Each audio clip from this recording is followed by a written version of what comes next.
ये थोड़ा बढ़ के आवा धीरज, थोड़ा बढ़ के आवा।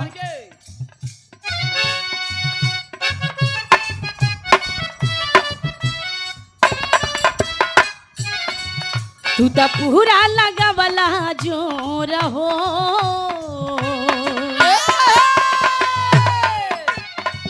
तू तो पूरा लगावला जोर हो, देहिया हमारी कमजोर हो।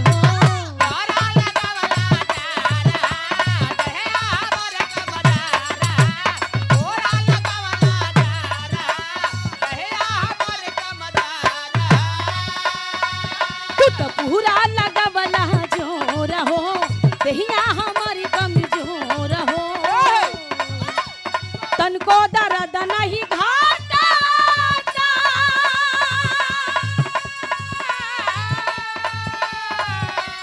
तनको दर्द नहीं घाटा, बाथा बाथा कमरिया ये राजा बाथा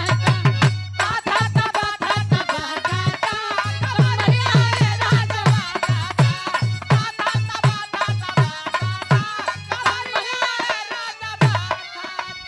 तनको दर्द नहीं घाटा,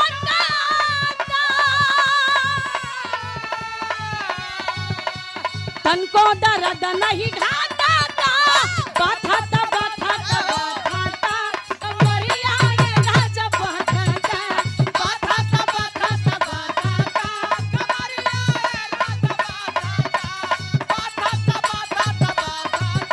कमरिया ये राजा। और ये 1000 रुपए दे के सम्मान किए सूरभान कवि जी मंजू मिश्रा, जोरदार ताली होनी चाहिए। बहुत बहुत प्रणाम बा।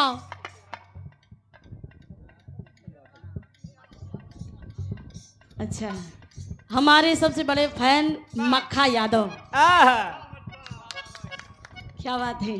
और ये रवि नागर भैया जी की ओर से सुंदर से पुष्पहार और 200 रुपए दे के सम्मान के बहुत बहुत प्रणाम बा, आशीर्वाद की कामना बा।